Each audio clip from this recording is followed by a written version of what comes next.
bavandimwe nkunda bo mu muryango wa Padiri Mauri, Yezu Kristo akuzwe. Twageze ku cyumweru cya 18 mu byumweru bisanzwe by'umwaka wa liturujia, umwaka ca. Murabona urugendo rurakomeje, turagenda turyoherwa n'ijambo ry'Imana, turyoherwa n'ibyo ritubwira, ariko cyane cyane iki cyumweru kirongera kutwibutsa yuko ubukungu bw'Imana, ubukungu buhishwe mu Mana ari bwo buduha umunezero. Ntabwo ubukungu bw'ibintu by'iyi si ari bwo tugomba gushyiraho umutima, kuko mu by'ukuri ni ibintu bihita, ni ibintu Imana iduha kugira ngo dukoreshe, ariko cyane cyane bitugeze nyine ku Mana, kandi bitume umutima wacu wongera nyine ugahindukirira Imana. Ariko reka tugende buhoro buhoro kugira ngo turebe amasomo yo kuri iki cyumweru yose uko yakabaye. Turashimira Imana rero no ku masengesho yanyu, imvura twarayibonye, ubushyuhe bwaragabanyutse, ku buryo tugenda twongeye tugarura nyine ubuyanja wa mugani wa babandi.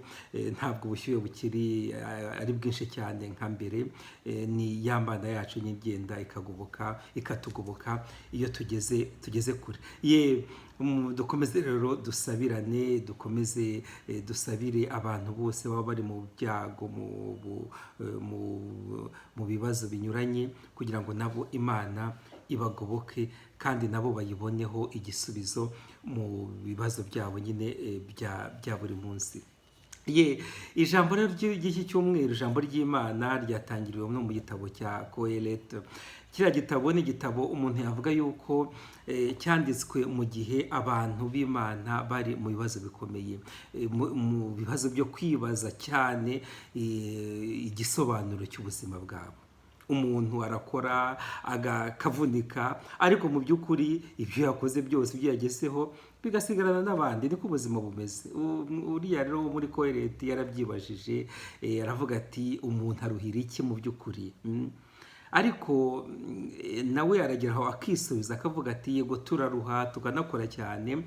Umuntu wihaye Imana arakora ndetse akanavunika kenshi, usibye abashakanye, ariko abandi bo nta nubwo bafite n'urubyaro bavuga ngo reka bavunikire urwo rubyaro, kuko umuntu wihaye Imana niyo yaba yarashakanye, cyangwa nimba ari nkatwe abasaserdoti cyangwa n'abandi bihaye Imana batarashatse, twese turakora cyane, kuko urubyaro rwose abantu, l'humanité iba ari urubyaro rw'umuntu wihaye Imana. Nicyo gituma rero ntabwo twajya muri krizi ngo twibuke icyo turi cyo, twibagirwe aho umuhamagaro wacu ushingiye by'ukuri.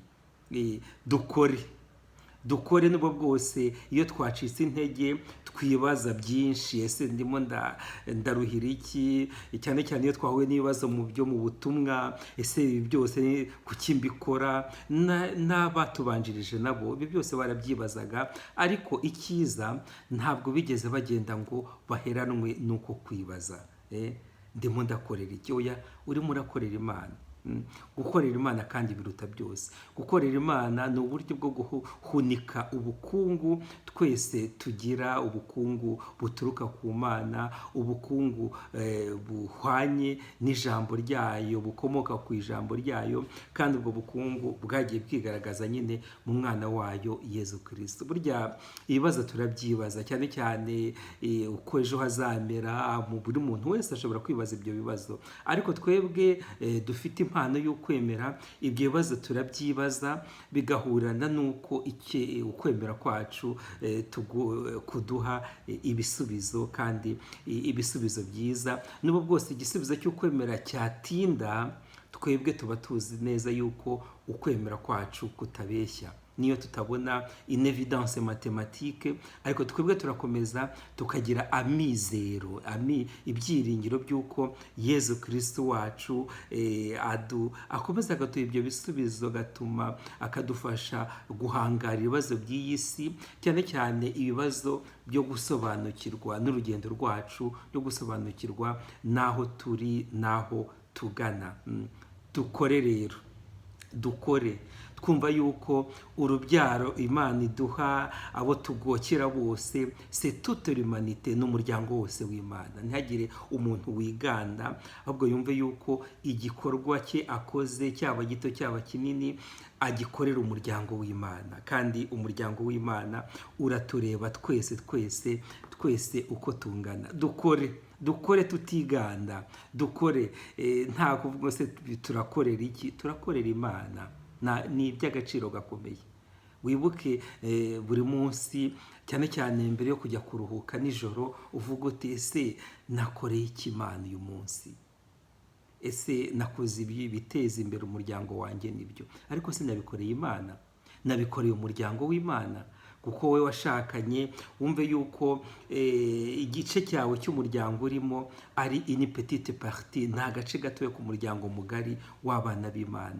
Nawe wiheguriye Kristo umwami, nawe mupfakazi, nawe rubyiruko, icyo ukora cyose wumve yuko muri aho uri hose, wumve yuko ugikorera umuryango w'Imana, kandi wirememo nyine nayo miringiro yo gukorera nyine Imana. Bityo nta kwinuba kuzabaho, kuko niyo wakwinuba uzagera aho ngaho wigarure, kuko Roho Mutagatifu aradukomeza. Hanyuma udufashijwe na Roho Mutagatifu, twongere nyine twibuke ko ubukungu bwacu bujishe ku Mana mu ijuru muri Yezu Kristo, bityo umutima wacu bariho werekeza igihe cyose. Ibibazo by'iyi si bituma twibaza cyane, rimwe na rimwe tukanihugiraho, ariko muvandimwe aho uri hose urimo unyumva, ntiwihugireho namba, ahubwo ibibazo tubicemo ku buryo bwemye, aho tudasobanukiwe uyu munsi twumva yuko ejo Imana izadufasha tugasobanukirwa. Burya amayobera y'ukwemera nayo ntabwo twabisobanukirwa ku kanya, ahubwo Imana igenda ituvunguriraho dusobanukirwa, kuko turamutse tubisobanukiwe byose ntabwo byaba bikiri amayobera y'ukwemera, bya bibaye nk'ibintu nyine by'iyi si bisanzwe umuntu ashobora kumva no gusobanura uko yishakiye, n'ubwo bwose abantu batageze aho ngaho, ari kubera ko umuntu ahora ari toujours limité. Ariko rero twumve yuko rwose kwinuba byabaho, tugatekereza cyane, ariko attention, Imana yacu iratugoboka, kandi ibyo dukora byose twibuke yuko bigomba kuva ku Mana yacu bikongera bikayiganaho. Mu isomo rya kabiri rero naho twabonye ijambo ryiza cyane riduhumuriza, avuga ati Pawulo Mutagatifu yatubwiraga ati nyabuna nimushakashaka ibintu, ubukungu bw'ijuru, ubukungu bwanyu bubitswe mu ijuru, kuko twazukanye na Yezu Kristo ubu ngubu ari mu ijuru, niho rero ubukungu bwacu bujishe. Twerekeze umutima wacu mu ijuru, n'ibyo dukora byose tubikore yego, kandi tubikore twishimye, ariko twibuka yuko ubukungu bwacu, aho umunezero wacu ushingiye, ni mu ijuru, aho Yezu Kristo yicaye. Bavandimwe, icyo kintu cyose ukoze wumve yuko ugikoreye ijuru. Ikintu cyose ukoze ugerageze ugikore wumva yuko kiguhesha uburyo bwo kugenda usatira bwa bukungu bwacu nyine bujishije mu ijuru. Dufatanye mu byiciro byose turimo, dufatanye kugira ngo twese dushake ubukungu bwacu buri mu ijuru, kandi ubwo bukungu bwacu twagiye tubusogongeraho muri Yezu Kristo wigize umuntu. Ni ibintu tugomba gusangira, kandi tukagomba kubyamamaza, kuko niyo nkuru nziza. Ubukungu bwacu buri mu ijuru, ubukungu bwacu ni Yezu Kristo, nta nubwo ari des choses matérielles, ahubwo ubukungu bwacu ni Yezu Kristo duhura nawe tukibuka yuko twapfanye muri batisimu tukazukana, we akaba yicaye iburyo bw'Imana, tukagenda tumusanga kandi yarabitubwiye kuko yaduteguriye nyine icyicaro aho ngaho yicaranye n'Imana se, amwicaye nyine iburyo. Ubukungu bwacu buri mu ijuru bavandimwe. Ibintu by'isi yego turabishakashaka pe, ariko ntabwo ariho umunezero wacu ushingiye. Umunezero wacu ushingiye mu ijuru, kuko ubukungu bwacu ni Yezu Kristo. Yezu Kristo yicaye iburyo bw'Imana se. Ibyo dufatanye rero, kuko nicyo kuva indimwe muri Yezu Kristo bimara. Dufatanye kugira ngo buri wese afashe mugenzi we abashe kwakira ubwo bukungu bwa Yezu Kristo, kandi ubwo bukungu bwa Yezu Kristo butubere intandaro yo kongera gushinga imizi mu buvandimwe bushyitse nyine dukomora ku ijambo ry'Imana, dukomora ku ijambo Yezu Kristo nyine yatugejejeho. Mu ivanjiri rero naho twabonye ibijya gusa n'ibyo ngibyo Pawulo Mutagatifu yatubwiye mu isomo rya kabiri. Umuntu waresheje w'umukungu, burya mu Rwanda dutandukanya umukungu w'amafaranga n'umukungu w'imyaka. Ubwo umuntu yavuga ko hari mu mpeshyi nko muri iki gihe uriya muntu yari yasaruye, niko Yezu Kristo ni inkuru Yezu Kristo yadutekerereje mu ivanjiri, yasaruye imyaka yeze ari myinshi, arahunika ibigega, yasenye ibigega arabyongera, yubaka ibindi bigari kugira ngo abone ahunika imyaka. Aravuga ati ubu rero ngiye kwinywera, ngiye kwirira, ndamarare nta kindi. Ariko Imana muri iryo joro imuhamagara nyine imwaka ubuzima bwe. Ibyo byose yabisigira abandi. Ubwo se bavandimwe, ubukungu bw'isi butumariye iki koko?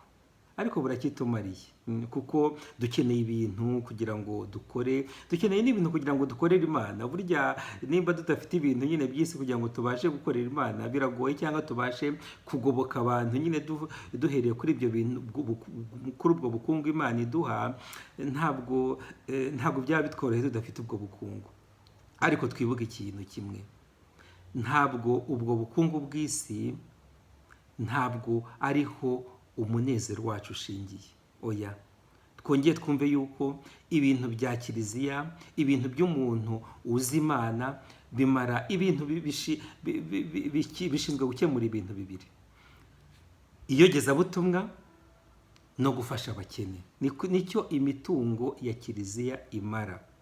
Nawe rero nimba uri umuntu w'Imana, nawe imitungo yawe ni iya Kiliziya, ishinzwe gufasha abakene no kogeza ingoma y'Imana, l'apostola.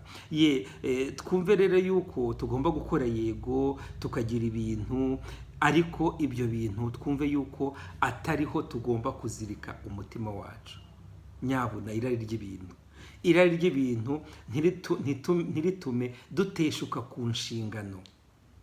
Irari ry'ibintu kugera cyane cyane ibya mirenge. Muvandi, nezwa n'ibyo utunze, kandi n'ibyo utunze wibuke yuko ubikesha Imana. Bityo nimba ubikesha Imana, ukora ibishoboka byose kugira ngo watunga duke, watunga twinshi, udukoreshe kugira ngo ufashe mugenzi wawe kandi wogeze nyine ingoma y'Imana. Kuko ntabwo bisaba kugira ibya mirenge kugira ngo twogeze ingoma y'Imana cyangwa dufashe abakene.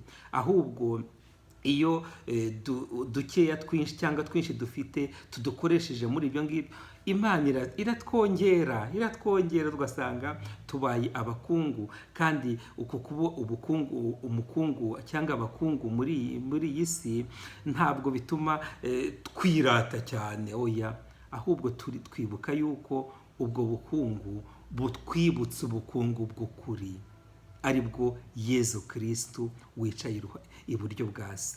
Muvandimwe, ibintu tubishake, ariko nyabura ntitugire irari, cyangwa usanga abantu banganye kubera ibintu runaka, abantu bashwanye kubera ibintu runaka, kubera imitungo runaka, kubera amasambu runaka batabashije kugabana.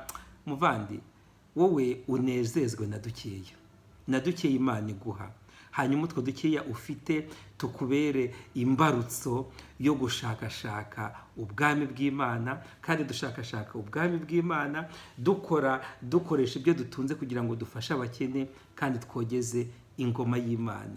Nitubikora gutyo tuzagira umunezero, kandi umunezero uturuka ku Mana nta muntu ushobora na rimwe kuwutwambura. Dufatanye rero bavandimwe, ntitwinubi ngo ibyo dukora bitumariye iki, birakitumariye kuko tubikorera Imana. Hanyuma twumve yuko ubukungu bwacu bujishe mu ijuru, aho Yezu Kristo yicaye iburyo bw'Imana se.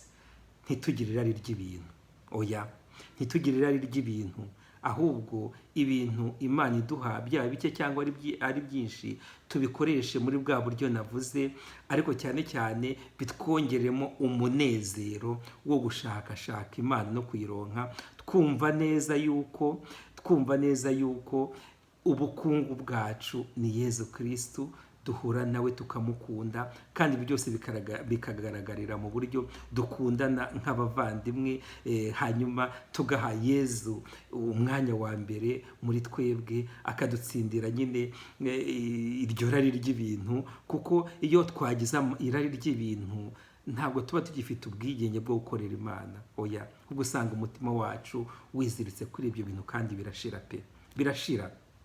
Ariko urukundo rw'Imana rwigaragaje muri Yezu Kristo nirwo ruzahoraho ubu n'iteka ryose. Yego rero bavandimwe, dukomeze dusabirane, turyoherwe n'iby'Imana iduha, bitugira abavandimwe kurushaho, twumve ko kuva indimwe muri Yezu Kristo aribwo bukungu dufite, tububyaze umusaruro rero, ariko cyane cyane tureke Roho Mutagatifu adushoboze ibyo byose. Nk'uko bisanzwe, mugende murebe ijambo ry'Imana ry'uyu munsi, nuko ryanditswe na Luka ku mutwe wa 12 kuva ku murongo wa 13 kugeza ku 21. Murebe n'andi masomo, isomo rya mbere ryo muri Koheleti, isomo rya kabiri rya Pawulo Mutagatifu mu ibaruwa yandikiye Abanyakolosi, tugenda tuzirikana, hanyuma nyine ni Evanjiri. Ayo masomo yose adufashe kumva aho ubukungu bwacu buri, ariho muri Yezu Kristo twapfanye tukazukana, ubu akaba yicaye iburyo bwa Se ubu n'iteka ryose. Imana ishobora byose nibaho umugisha kandi barinde, Imana Data na Mwana na Roho Mutagatifu. Amen. Icyumweru cyiza, kandi dukomeze tugendane turyoherwa no kuva indimwe muri Yezu Kristo.